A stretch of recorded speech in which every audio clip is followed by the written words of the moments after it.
La tensión en el valle no se disipa desde la fatídica tarde en la que la rabia de Victoria provocó un nuevo susto en el embarazo de Adriana.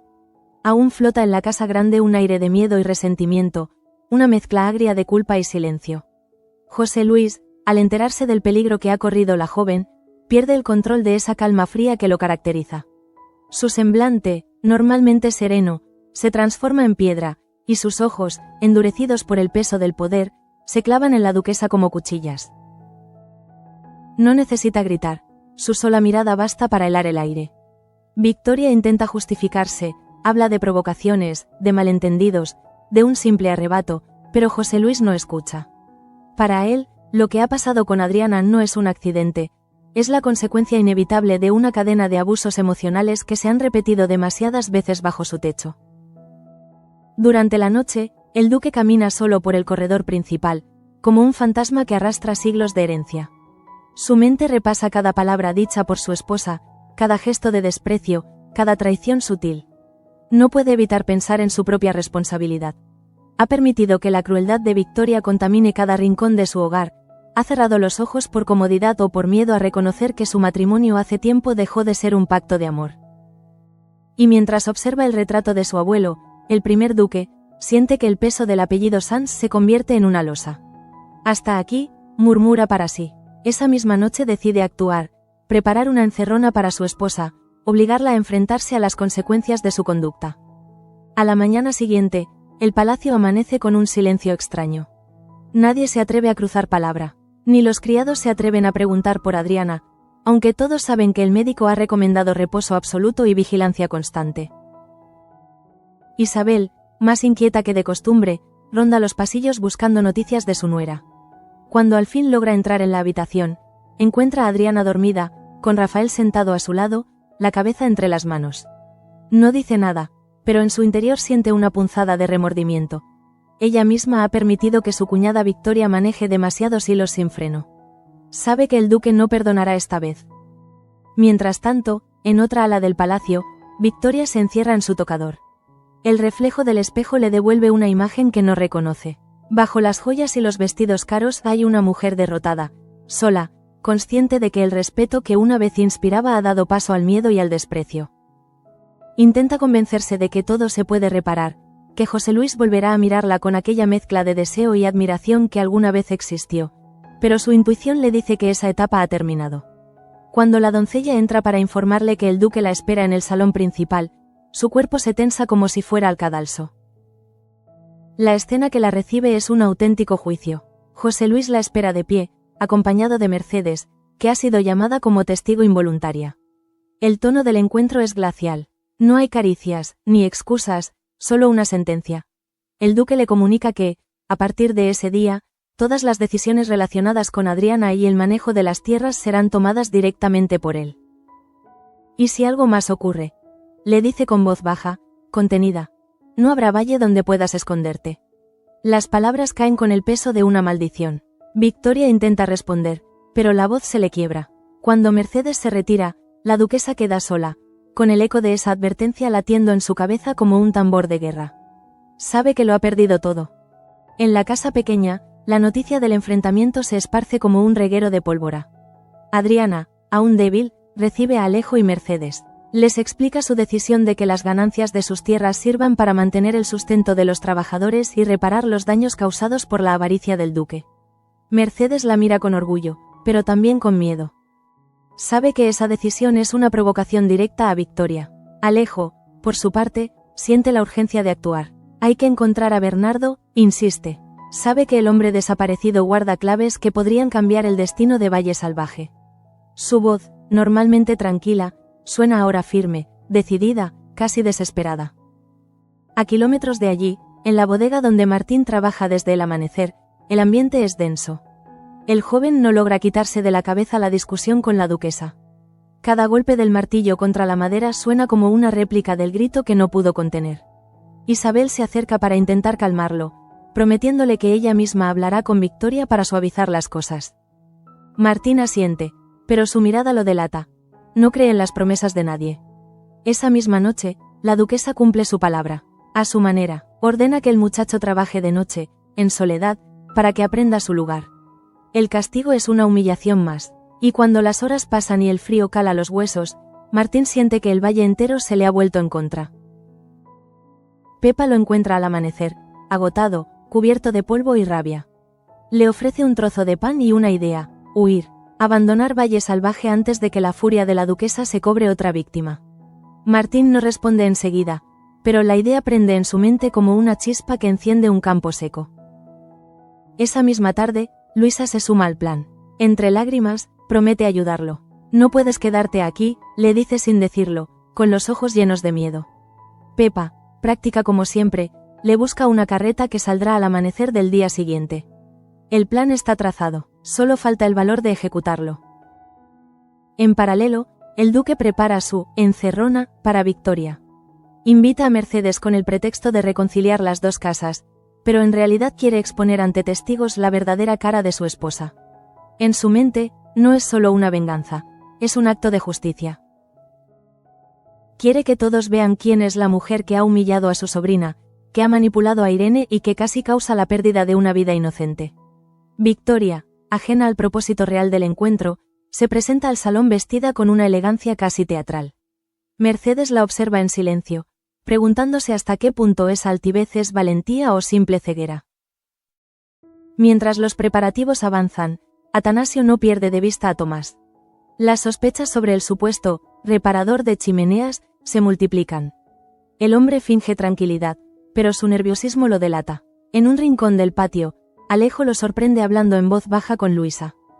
No escucha las palabras, pero el tono, la cercanía, el secreto, todo despierta en él una mezcla de celos y desconfianza.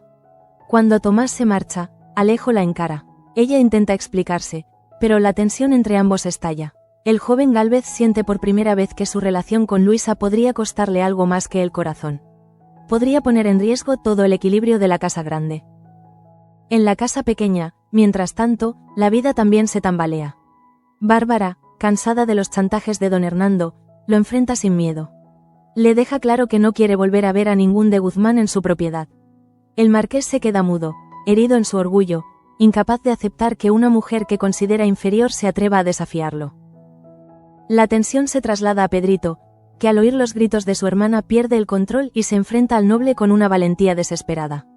Las palabras del joven son como cuchillos. Le reprocha el dolor que ha causado, la humillación, la soberbia. Don Hernando, enrojecido, amenaza con echarlos del valle, pero Leonardo, que ha presenciado la escena, interviene. Mira al padre con una mezcla de rabia y lástima. En su interior, la decisión está tomada. No hay marcha atrás.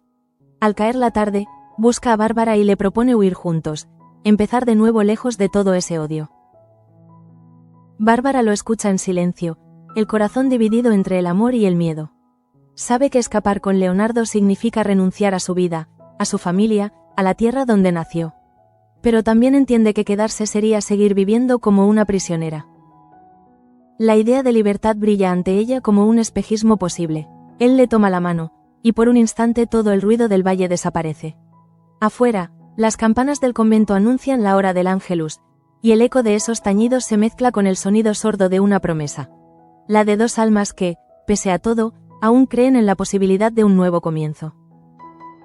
Esa misma noche, mientras el viento azota las ventanas de la casa grande y la lluvia golpea los cristales como dedos impacientes, José Luis se sienta en su despacho. Frente a él, los documentos del pacto con Adriana, las cuentas del duque, y una lista de nombres, los que se quedarán y los que, a su juicio, deberán abandonar Valle Salvaje para siempre. En lo más alto de esa lista, escribe un nombre, Victoria de la Cruz. Por primera vez, el duque contempla la idea de despojarla del título, de expulsarla de su vida y de su casa. Y mientras apaga la lámpara, siente que algo dentro de él también se apaga, la última chispa de amor por la mujer que alguna vez juró proteger. Al otro lado del valle, en una humilde choza iluminada por una vela, Martín se prepara para marcharse. Guarda pocas cosas: una fotografía de su madre, una bufanda que le tejió Matilde, y una medalla que le regaló Pepa. No sabe si volverá, ni si la libertad que imagina existe de verdad. Pero en su pecho leía una certeza: quedarse sería morir en vida. Luisa lo abraza antes de despedirse, con los ojos empañados y la voz quebrada. Que Dios te acompañe, susurra. Él asiente, sin mirar atrás. Afuera, el cielo se abre en un amanecer pálido, y el carro de Pepa espera junto al camino. Sin saberlo, mientras Martín se aleja de Valle Salvaje, en la casa grande el duque da la orden de que nadie salga del recinto sin su permiso.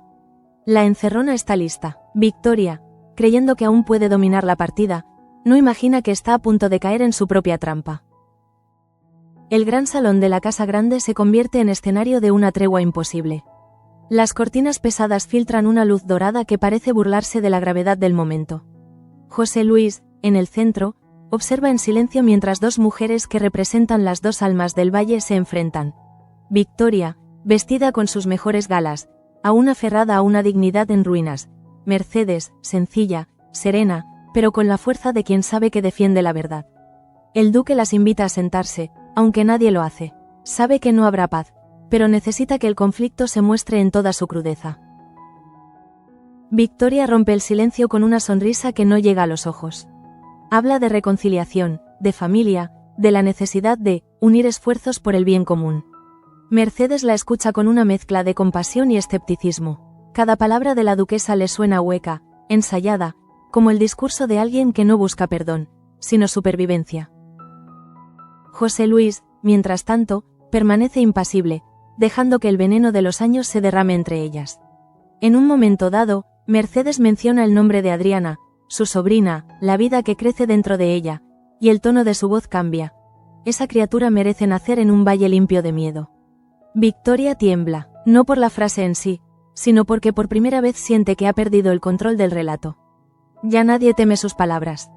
La conversación se torna áspera. José Luis interviene, no para mediar, sino para sellar su decisión.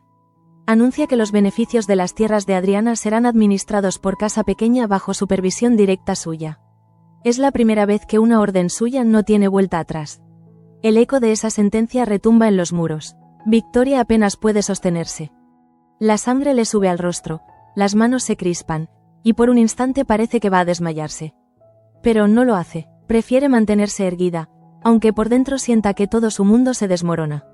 Cuando Mercedes se despide, inclinando levemente la cabeza, lo hace con la paz de quien sabe que no necesita más palabras. La derrota de la duquesa ya es un hecho. Horas después, el duque se encierra en su despacho con Atanasio. Le pide un informe sobre los movimientos en la propiedad, en especial sobre Tomás. El hombre, fiel como un perro de guerra, le entrega una lista de actividades sospechosas: encuentros nocturnos, entradas a zonas restringidas, conversaciones a escondidas. José Luis asiente, cada vez más convencido de que la casa grande se ha llenado de traidores. Quiero saber quién está detrás de todo esto, ordena. Atanasio, con gesto severo, promete descubrirlo, aunque en el fondo intuye que la podredumbre del valle va mucho más allá de un simple ladrón. Mientras tanto, Alejo camina por los jardines intentando calmar la agitación que lo devora. Desde que vio a Luisa hablando con Tomás, no ha podido pensar en otra cosa. La desconfianza lo carcome, mezclada con una culpa que no sabe nombrar. Sabe que la muchacha no es capaz de traicionarlo, pero también comprende que la desesperación empuja a la gente a cometer actos impensables. La encuentra en la cocina, lavando platos con las manos temblorosas.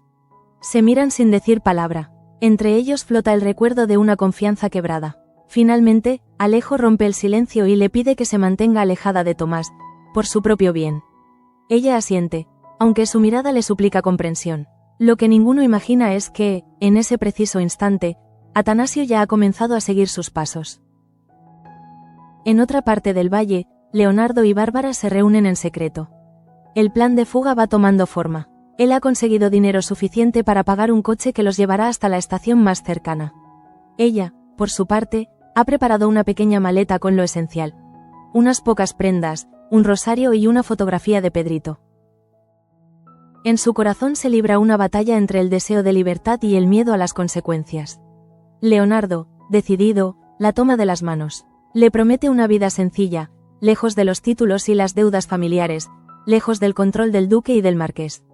Por primera vez, Bárbara se permite imaginarlo. Un lugar donde nadie los llame por su apellido, donde el amor no sea una culpa. El viento sopla con fuerza esa tarde, levantando polvo y hojas secas. En la distancia, el eco de los cascos de los caballos parece anunciar una tormenta. Leonardo observa el horizonte con el ceño fruncido. Sabe que su padre no tardará en sospechar. Don Hernando no es hombre de dejar cabos sueltos, y menos aún cuando siente que está perdiendo poder.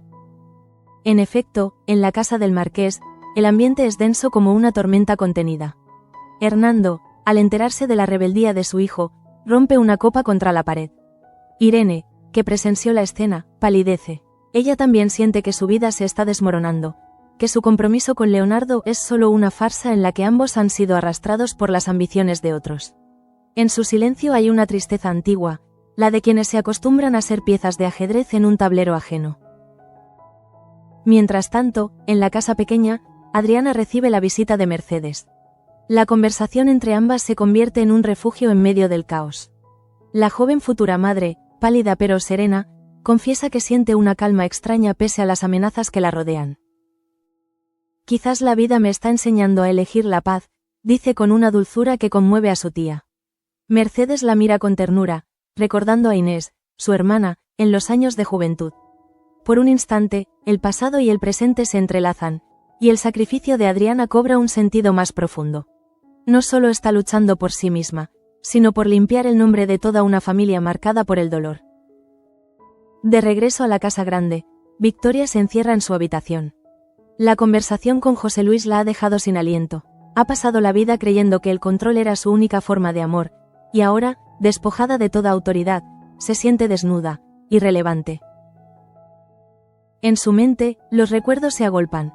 La primera vez que tomó el mando del hogar, las veces que cayó los reproches de Inés, la manera en que moldeó a Adriana para que fuera su reflejo. Todo se desmorona ante sus ojos. En la desesperación, toma papel y pluma. Empieza a escribir una carta. No se sabe para quién. Quizás para su marido, quizás para su sobrina, o quizás para nadie. Solo palabras que intentan darle sentido a un corazón que ya no entiende de razones. He querido tanto este valle que lo he destruido, escribe. Y por primera vez, llora. Esa noche, en el establo, Martín regresa a recoger algunas pertenencias que olvidó. Pepa lo espera con la carreta lista. El cielo amenaza lluvia. Luisa llega poco después, cubierta con una capa oscura. Le entrega un paquete envuelto en tela. Pan, agua, algo de dinero y una carta de Matilde. Martín la guarda sin leerla. No quiere llorar, sabe que si lo hace, no tendrá fuerzas para marcharse. Antes de subir al carro, mira por última vez la casa grande a lo lejos. Las luces siguen encendidas, como los ojos de un monstruo que nunca duerme. Adiós, valle salvaje, susurra, y con ese suspiro se cierra un capítulo de su vida. Pero el destino no le permitirá una huida tan sencilla. Atanasio, siguiendo las órdenes del duque, vigila los caminos. Al ver una carreta moverse a deshora, da la señal a sus hombres. Sin saberlo, Martín está a punto de enfrentarse a su propio destino. Pepa, al notar los jinetes acercándose, intenta cambiar de rumbo, pero ya es tarde. Las antorchas iluminan el sendero, los gritos resuenan. El joven se oculta entre las sombras, mientras Pepa, con una calma temeraria, intenta distraer a los guardias. Cuando la descubren, finge que transporta víveres. Ellos no la creen, revisan la carreta, no encuentran nada. Martín ha escapado entre los matorrales, corriendo sin mirar atrás. La lluvia, finalmente, cae con fuerza, borrando sus huellas. En la casa grande, el duque ignora aún que su orden de cerrar las salidas está poniendo en marcha una persecución que podría costarle caro. Para él, la prioridad sigue siendo una sola: la reunión con el marqués de Guzmán al día siguiente. Quiere sellar una alianza definitiva, asegurar el poder del valle frente a las rebeliones internas. Lo que no sabe es que Leonardo ya no está dispuesto a cumplir ningún pacto. Esa noche, el hijo del marqués prepara su fuga con Bárbara, mientras en la misma hora, Martín corre bajo la tormenta hacia un futuro incierto. Dos huidas, dos destinos entrelazados, dos almas que buscan lo mismo: libertad. A lo lejos, en la colina, las luces del convento parpadean. El padre Anselmo reza en silencio frente al altar. Sus oraciones se mezclan con los truenos que sacuden el valle. Que este lugar encuentre redención, susurra. Pero ni siquiera él imagina la magnitud del torbellino que se aproxima.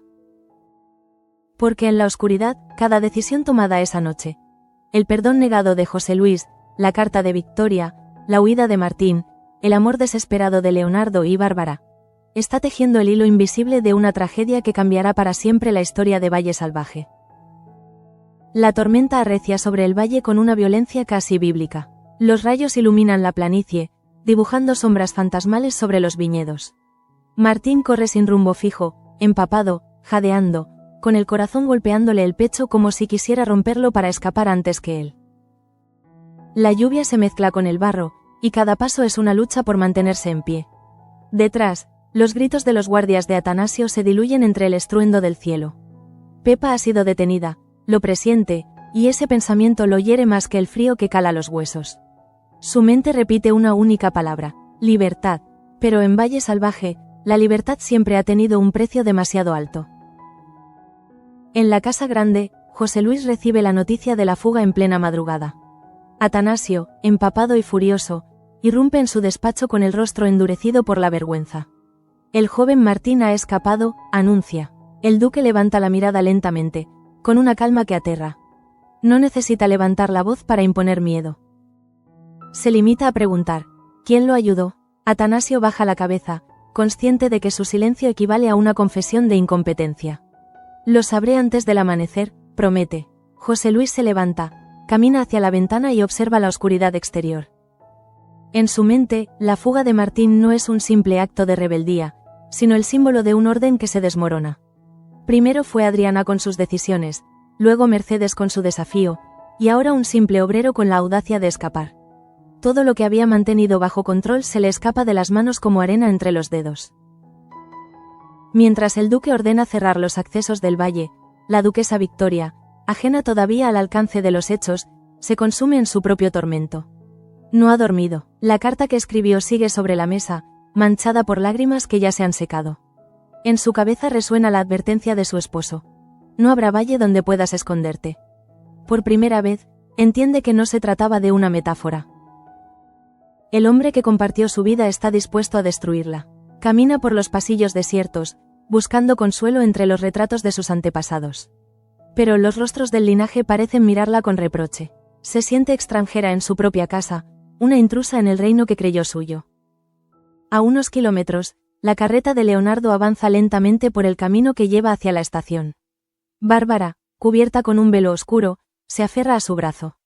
El silencio entre ellos no es ausencia de palabras, sino exceso de sentimientos.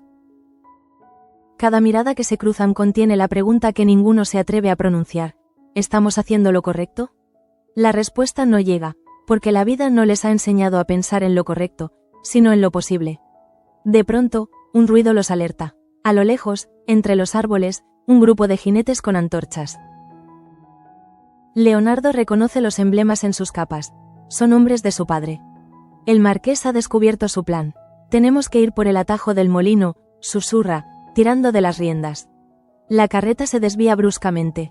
Bárbara se aferra al asiento mientras el barro salpica sus vestidos. El miedo la paraliza, pero su amor la impulsa. No puede volver atrás. En la casa de los de Guzmán, don Hernando grita órdenes a sus criados. La furia lo ciega. La idea de que su propio hijo haya elegido huir con la mujer que considera una traidora lo llena de una rabia que roza la humillación. Irene intenta calmarlo, recordándole que la violencia solo agravará las cosas, pero él no escucha. Para él, Leonardo no es un hijo descarriado, es una mancha en el honor de su apellido. Si la encuentra, que la devuelva viva o muerta, ordena, sin medir las palabras. Irene se estremece. En ese instante comprende que lo que se avecina no es solo una persecución, sino una tragedia. La lluvia continúa cayendo sin descanso. Martín logra refugiarse en una cabaña abandonada en las afueras del bosque. Apenas puede respirar, las manos le sangran, los pies le duelen. Pero lo que más pesa es la culpa. Sabe que Pepa será castigada por ayudarlo. Sabe también que Luisa lo espera sin noticias, y que su fuga podría arrastrar a todos los que alguna vez le tendieron una mano. Se sienta en el suelo, frente a un fuego débil que apenas logra encender. El reflejo de las llamas le recuerda los días felices junto a Matilde y sus hermanos, antes de que la sombra de los poderosos lo convirtiera en un hombre rabioso. Cierra los ojos. Por primera vez en mucho tiempo, reza. No por él, sino por quienes se quedarán atrás. En la casa grande, Isabel se entera de la persecución. Corre a hablar con el duque, suplicándole que detenga a sus hombres. Es solo un muchacho, le dice, intentando apelar a la parte de humanidad que cree que aún le queda. Pero José Luis la interrumpe. Ese muchacho desafió a mi esposa y puso en riesgo la paz de esta casa. Su voz suena vacía, sin matices. Isabel entiende que no hay compasión posible. Lo observa y, por un momento, no reconoce al hombre con el que compartió una vida. El duque ya no actúa movido por la justicia, sino por el miedo a perder el control. En el fondo, lo sabe. Lo que está destruyendo el valle no son los enemigos externos, sino el orgullo de quienes lo gobiernan. La noticia de la fuga llega también a oídos de Luisa. El pánico la recorre como un veneno. Sabe que Atanasio no tardará en interrogarla. Decide entonces adelantarse. Busca a Alejo y le cuenta la verdad. Que ayudó a Martín a marcharse porque temía por su vida. Alejo, aunque furioso, comprende el gesto. A veces la lealtad se confunde con la locura, le dice, pero en sus ojos hay algo más que reproche. Hay ternura. La abraza, sabiendo que ese gesto podría condenarlos a ambos. Y en ese instante, Tomás los observa desde la sombra del corredor, con una sonrisa que no presagia nada bueno. Mientras tanto, la lluvia disminuye y deja tras de sí un valle cubierto de neblina. Leonardo y Bárbara logran alcanzar el viejo molino, pero el camino hacia la estación está cortado. Los caballos están exhaustos, y el ruido de los perseguidores se acerca. Bárbara tiembla. Leonardo la abraza, intentando darle valor. Solo un poco más, murmura, aunque él mismo no lo cree. En ese instante, una luz se enciende en el interior del molino. Un farol, una sombra. No están solos, una figura emerge de la penumbra. Es Francisco, el amigo de Martín. Los reconoce y se sorprende. ¿Qué hacéis aquí?, pregunta, pero su mirada se suaviza al ver el miedo en los rostros de ambos. Sin pensarlo, les ofrece refugio. Los esconde en un sótano bajo las escaleras. Afuera, los jinetes del marqués pasan sin detenerse. El sonido de los cascos se aleja lentamente, dejando tras de sí un silencio tenso. Leonardo respira hondo. Bárbara le toma la mano. Por un instante, creen haberlo logrado. En la casa pequeña, Adriana siente una punzada extraña, como si el corazón le avisara de algo que ocurre lejos de allí. Rafael la tranquiliza, pero sus palabras no logran disipar la inquietud. Mercedes, preocupada por las noticias que circulan, decide ir a la casa grande para hablar con el duque. Pero al llegar, el ambiente la golpea como una pared. Todo el mundo anda de un lado a otro, los sirvientes murmuran, y en los pasillos flota un aire de guerra. Se entera de la fuga de Martín y comprende que algo mucho más profundo se está gestando. Esto no es una simple persecución. Piensa, es el principio del fin. La madrugada siguiente, José Luis convoca a sus hombres en el patio. El rostro del duque parece tallado en mármol. Anuncia que cualquier persona que haya ayudado al fugitivo será castigada sin piedad. Los criados bajan la cabeza. Pepa no aparece. Ha sido trasladada a las celdas del sótano, donde la interroga Atanasio. Nadie se atreve a preguntar por ella.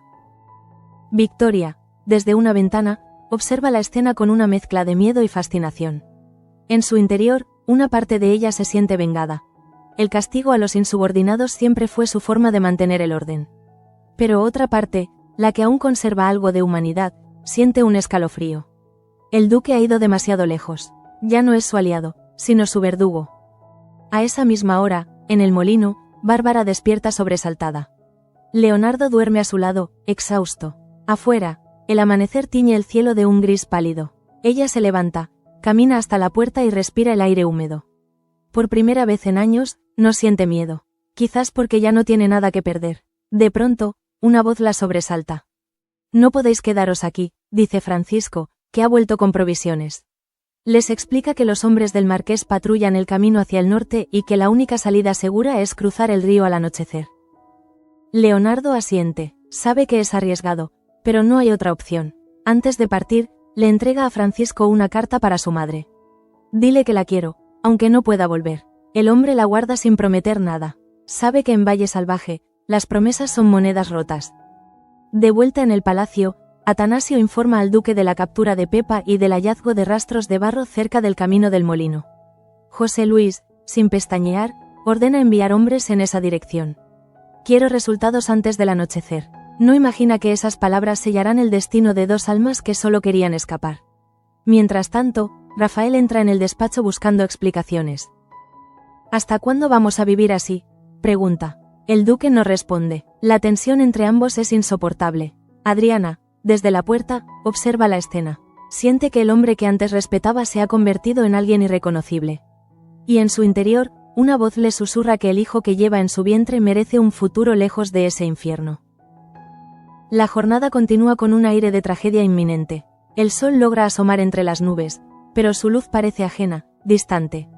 En el valle, el barro se seca lentamente, dejando huellas profundas en los caminos. Las de los caballos del marqués, las de los hombres del duque, las de los fugitivos que corren por amor o por miedo. Cada paso deja una marca en una tierra que ya no pertenece a nadie. Ni siquiera a sus dueños.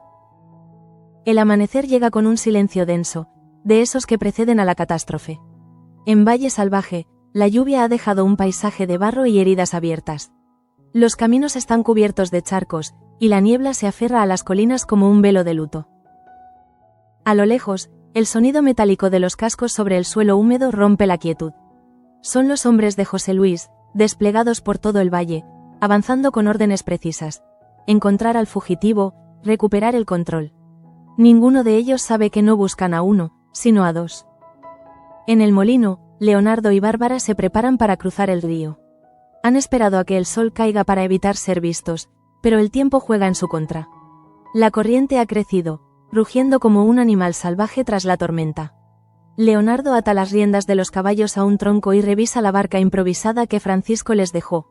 Una vieja estructura de madera, inestable, pero suficiente para arriesgarlo todo. Bárbara lo observa en silencio, los ojos vidriosos. Cada gesto de él. Atar una cuerda, ajustar un nudo, comprobar la corriente. Es una declaración muda de amor y desesperación. No hay palabras que alcancen a decir lo que ambos saben. Esa travesía no promete retorno. Mientras tanto, en la casa grande, José Luis camina de un lado a otro del despacho, impaciente. El fuego de la chimenea ilumina su rostro con sombras violentas. Atanasio entra con rostro sombrío. Los rastros del fugitivo conducen hacia el norte, hacia el río. Allí también han visto a un carruaje sin distintivos, informa. El duque lo entiende al instante. No solo Martín está huyendo, también Leonardo. El hijo del marqués, murmura, apretando los puños. En su interior, algo más profundo que la ira se agita, el miedo. Miedo a perder el control total del valle, a que su autoridad se desmorone frente a los ojos de todos. Salid, cerrad el paso del puente. Nadie cruza ese río sin mi permiso, ordena. Victoria escucha desde el pasillo. La voz de su marido le llega como un eco lejano, una sombra del hombre que un día amó. Lo ve transformarse en una figura ajena, endurecida por el poder y la soledad. Y sin embargo, hay algo en sus palabras que le resulta familiar. Esa obstinación fría que antes admiraba y que ahora la asfixia. Cuando José Luis se marcha, ella entra en el despacho y se queda mirando el mapa extendido sobre la mesa. El valle entero está allí, dividido en zonas, cada camino marcado con tinta roja. Bajo la luz del amanecer, parece un campo de batalla. Y en el centro, la palabra, control. Victoria sonríe con amargura. Ni siquiera el poder soporta tanto control sin volverse en contra de quien lo ejerce. En la bodega, Luisa intenta mantener la calma mientras los criados murmuran sobre la persecución. Su rostro está pálido, las manos temblorosas. Sabe que en cualquier momento Atanasio puede irrumpir preguntando por Martín. Cuando finalmente lo hace, la tensión se vuelve insoportable. ¿Tú sabías algo?, la acusa. Ella niega con la cabeza, pero su voz se quiebra. Alejo entra en ese instante, interponiéndose entre ambos. Basta, dice con firmeza. Atanasio lo mira con desconfianza, pero obedece la jerarquía. Luisa agradece con la mirada, aunque sabe que ese gesto los expone aún más. En los ojos de Alejo brilla una determinación nueva. La de proteger lo que ama, aunque el precio sea enfrentarse a su propia sangre. Al caer la tarde, los hombres del duque llegan al río. La corriente ruge bajo el cielo gris. Entre las piedras, descubren huellas recientes. Una rueda, una pisada, un trozo de tela enganchado en una rama. Atanasio ordena dividirse. Él mismo cruza al otro lado con 3 hombres. No saben que Leonardo y Bárbara los observan ocultos entre los juncos, a unos metros de distancia. El joven aprieta el mango del cuchillo que lleva al cinto. Bárbara le toca el brazo, suplicando con la mirada que no haga locuras. Solo un poco más, parece decirle sin palabras. Esperan a que los jinetes se alejen río arriba. Entonces, Leonardo suelta la cuerda y empuja la barca hacia el agua. El río está embravecido. La corriente arrastra ramas, barro y el eco de la tormenta que aún no termina del todo. Bárbara se aferra al borde mientras el agua salpica su rostro. Leonardo rema con todas sus fuerzas, pero la barca chirría, se tambalea, se llena lentamente de agua. La orilla opuesta parece cerca y al mismo tiempo inalcanzable. De pronto, un grito rompe el aire. Uno de los soldados los ha visto desde la colina. Ahí, los disparos resuenan. El sonido de los cascos retumba por la ribera. Leonardo empuja con desesperación, intentando protegerla. «Agáchate», le grita, pero el viento se lleva su voz. Un segundo después, un impacto sacude la barca. Bárbara siente un ardor en el brazo, un hilo de sangre que tiñe el agua. Leonardo la sujeta, pálido, temblando. «Resiste», susurra.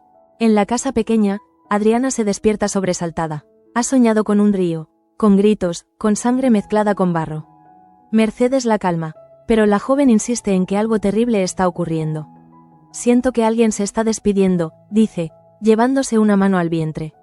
La tía la abraza sin entender, aunque el corazón se le encoge. En Valle Salvaje, los presentimientos siempre anuncian desgracias.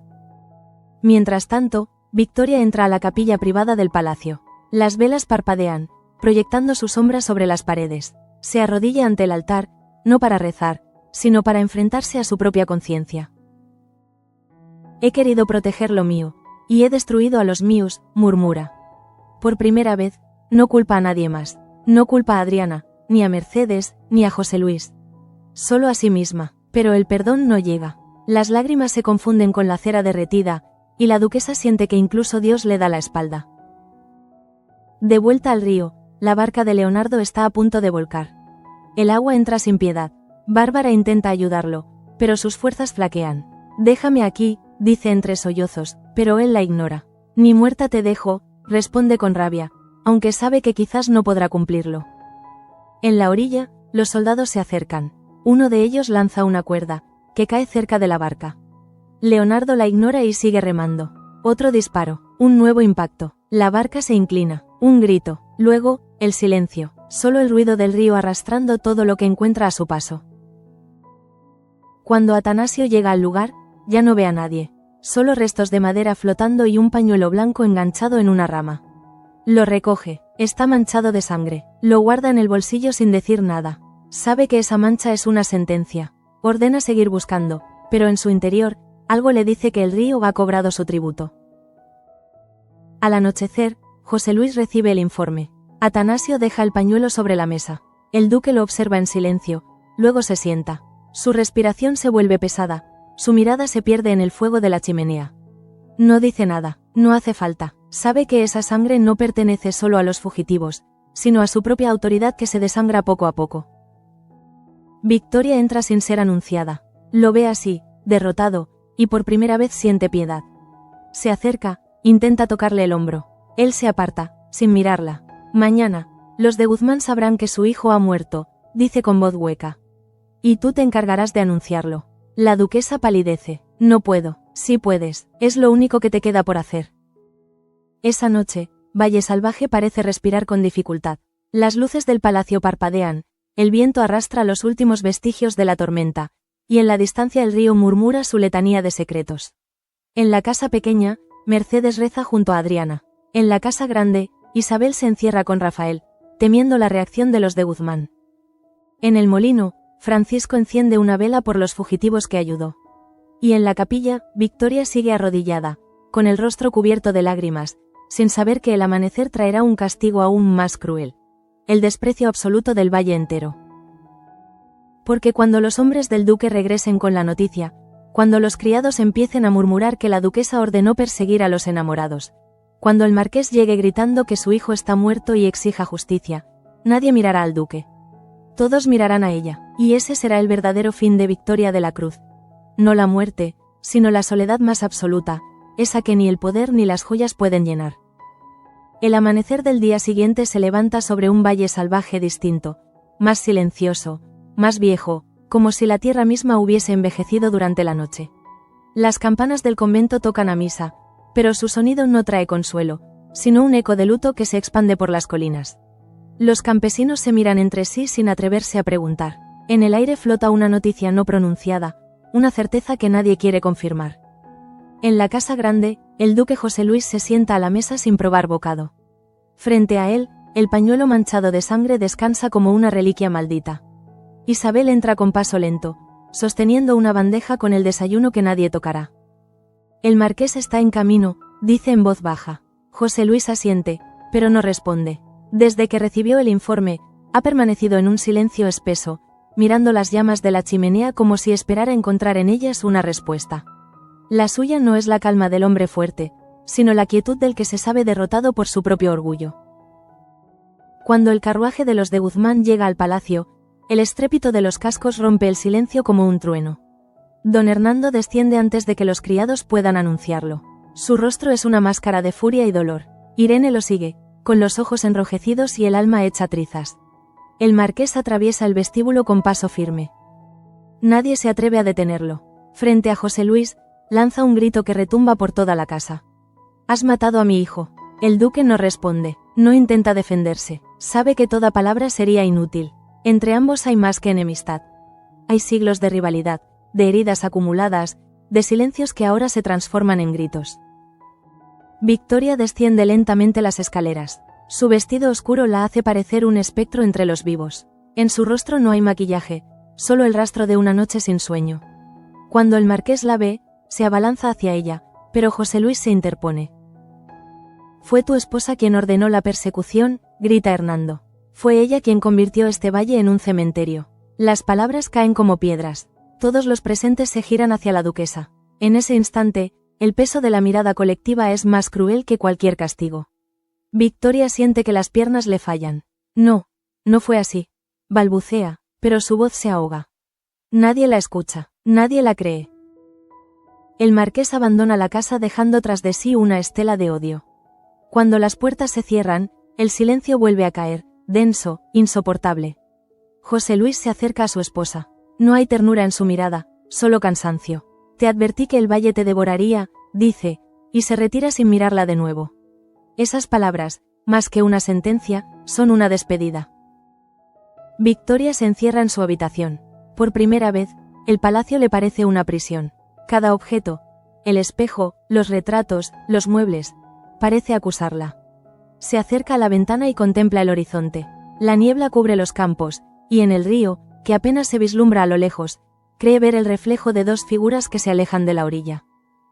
«Perdóname, Inés», murmura, recordando a su hermana, a la única persona que alguna vez la amó sin miedo. Luego, se sienta en el sillón frente al tocador, el mismo donde solía peinarse antes de las fiestas, y permanece allí, inmóvil, durante horas. Nadie se atreve a entrar. Mientras tanto, en la casa pequeña, Adriana recibe la noticia a través de Mercedes. No hay detalles, solo un rumor. Leonardo y Bárbara se ahogaron intentando cruzar el río. La joven cierra los ojos y siente que algo dentro de ella se rompe. Piensa en Bárbara, en las conversaciones compartidas, en la fuerza con que siempre hablaba del amor. «Quizás era eso lo que quería decirme anoche en sueños», susurra. Rafael la abraza sin palabras. En el silencio, ambos entienden que la tragedia no pertenece solo a los otros. Es la suya también, porque el valle no distingue entre culpables e inocentes. Horas después, Atanasio llega con Pepa, liberada por orden directa del duque. La mujer está exhausta, los labios partidos, pero en su mirada aún brilla la dignidad de quien no se doblega. Cuando ve a Mercedes, rompe a llorar. «Los muchachos», alcanza a decir. Mercedes la abraza con fuerza. No hace falta que termine la frase. Sabe que Martín también fue capturado. El valle, una vez más, ha cerrado sus puertas sobre los que intentaron huir. José Luis convoca a todos los trabajadores en el patio principal. Su voz retumba entre las columnas. Habla de orden, de disciplina, de las consecuencias de la desobediencia. Pero nadie lo escucha de verdad. Sus palabras suenan huecas, mecánicas, como si las repitiera para convencerse a sí mismo. Los rostros que lo miran ya no muestran respeto, sino miedo y desconfianza. Por primera vez, el duque comprende que ha perdido aquello que más temía, el control. Esa noche, mientras el palacio duerme, José Luis camina solo hasta el río. Lleva el pañuelo de sangre en la mano. Se arrodilla en la orilla y lo deja caer en el agua. Lo observa flotar unos segundos antes de que la corriente lo arrastre. «Llévate también mi culpa», murmura. En la distancia, el murmullo del agua parece responderle. Por un instante, cree ver una figura femenina en la orilla opuesta. No sabe si es un espejismo o un recuerdo, pero el corazón le dice que es Bárbara, despidiéndose. En la casa grande, Victoria despierta al amanecer. No ha dormido, pero se siente extrañamente tranquila. Baja las escaleras con paso sereno, saluda a los criados sin mirar a nadie y se dirige al despacho de su esposo. José Luis levanta la vista y la encuentra allí, de pie, sin lágrimas. He decidido marcharme, dice.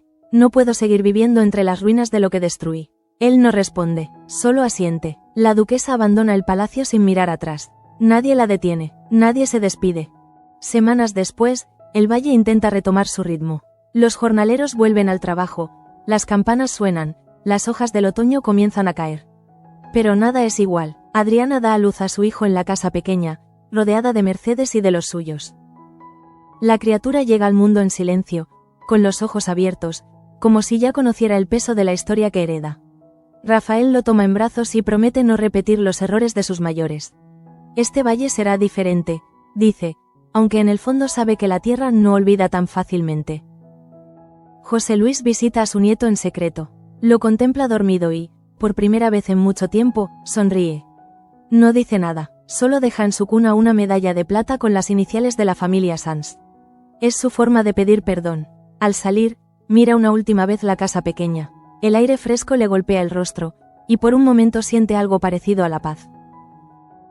De Victoria nunca más se vuelve a saber. Algunos dicen que se refugió en un convento en el norte, otros, que cruzó la frontera y cambió de nombre. Pero en las noches de tormenta, los campesinos aseguran verla caminar por la ribera del río, con un vestido negro y una vela en la mano, buscando entre las aguas lo que el valle le arrebató.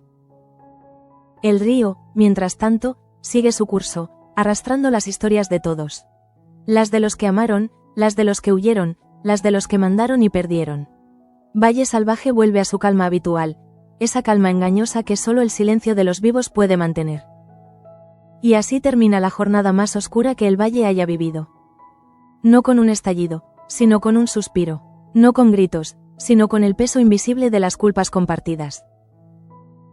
Porque en Valle Salvaje, los ríos no solo arrastran agua, arrastran también los nombres de quienes creyeron poder dominar el destino.